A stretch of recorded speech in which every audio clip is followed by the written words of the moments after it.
ত্রিপুরায় বিজেপি সরকার ক্ষমতায় আসার পর একটিও রাজনৈতিক খুন হতে দেয়নি। সিপিআইএমের রাজত্বে বহু কংগ্রেস কর্মীর খুন হয়েছিল। শনিবার আনন্দনগরে নির্বাচনী সমাবেশে এমনটাই দাবি করলেন পশ্চিম ত্রিপুরা লোকসভা আসনের বিজেপি মনোনীত প্রার্থী বিপ্লব কুমার দেব। এদিন তিনি বলেন, আসন্ন লোকসভা নির্বাচন রাষ্ট্র নির্মাণের নির্বাচন, তাই শক্তিশালী রাষ্ট্র নির্মাণের জন্য নরেন্দ্র মোদীকে বিপুল ভোটে জয়যুক্ত করুন। তাঁর কটাক্ষ, ত্রিপুরায় কমিউনিস্ট অস্তিত্ব বাঁচানোর স্বার্থে কংগ্রেসের সাথে আঁতাত করেছে, কিন্তু কেরলে কংগ্রেস ও কমিউনিস্ট একে অপরের বিরুদ্ধে লড়াই করেছে। কেরলে রাহুল গান্ধীর বিরুদ্ধে কমিউনিস্ট প্রার্থী ঘোষণা করেছে। এ হল কংগ্রেস ও কমিউনিস্টের আসল চরিত্র। এদিন তিনি আরও বলেন, সিপিআইএমের রাজত্বে বহু কংগ্রেস কর্মী ঘর ছাড়া হয়েছে, বহু কংগ্রেস কর্মী খুন হয়েছে। আজ রাজ্যে বাম গ্রেসের মিতালি হয়েছে। ত্রিপুরার দুটি লোকসভা আসনে ইন্ডিয়া ব্লকের প্রার্থী প্রতিদ্বন্দ্বিতা করবেন।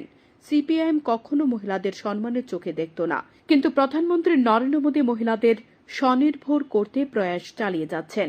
বিজেপি সরকারের কাছে সবচেয়ে বেশি মহিলা কর্পোরেটর, সংসদ, বিধায়ক রয়েছে। সিপিআইএম ও কংগ্রেসের কাছে মহিলাদের কোনো স্থান নেই। তাঁর কথায়, পশ্চিম ত্রিপুরা লোকসভা আসনে ইন্ডিয়া ব্লকের প্রার্থী মনোনয়ন জমা দিয়েছিল।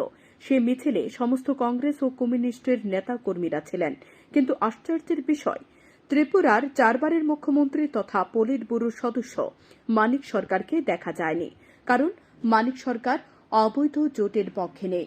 তাঁর কটাক্ষ, ত্রিপুরার প্রাক্তন মুখ্যমন্ত্রী তথা পলিট ব্যুরো সদস্য মানিক সরকার কমিউনিস্ট করে এসেছেন। যারা সারা জীবন ধরে কাস্তি হাতুড়িতে ভোট দিয়েছেন, তারা কিভাবে এখন হাত চিহ্নে ভোট দেবেন? তাদের এর চেয়ে দুর্দিন আর কি হতে পারে? ত্রিপুরা রাজ্যে কংগ্রেস আর কমিউনিস্ট মিলে ইলেকশন লড়ছেন, হাত চিহ্নিত কমিউনিস্টরা ভোট দেওয়ার জন্য বলছেন।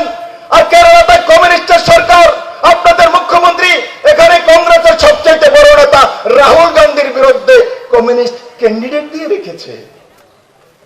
ওখানে হাত চিহ্নিত ভোট দেবে না, ওখানে কাস্ত হাতুড়িতে ভোট দেবে। আর কাকে হারানোর জন্য?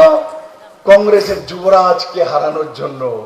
আর এখানে ত্রিপুরাতে কংগ্রেসের প্রদেশ সভাপতি আশিস শাহকে ভোট দেওয়ার জন্য কমিউনিস্ট পার্টির কার্যকর্তাদের বলছে, আরে জিতেন বাবু, ভীমরতি ধরেছে আপনাদেরকে। মানিক বাবু 4 বারের মুখ্যমন্ত্রী, পলিট ব্যুরোর সদস্য। আমি লাগাতার বলছি, মানিক বাবু স্পষ্ট করুন, ত্রিপুরার মানুষ জানতে চায়। আপনি 74 বছর বয়সে সারা জীবন কাস্টহাতুড়ি করে 4 বারের মুখ্যমন্ত্রী, পলিট ব্যুরোর সদস্য, আপনি হাত চিহ্নিতে ভোট দেবেন? পার্বতীনে ভোট দিতে আপনাদের মনে হয় উনি হাত চিহ্নে ভোট দেবেন? সূর্যনগরবাসী মনে হয় উনি ভোট দিতে পারবেন? উনি আদর্শ বিসর্জন দিতে পারবেন?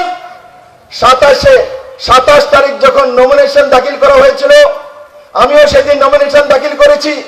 আমি আগরতলা বুকে দেখেছি কংগ্রেস সিপিএম এর যে মিছিল হয়েছে, সেই মিছিলের মধ্যে মানিক সরকার ছিল না। Bureau report, news daily Bharat.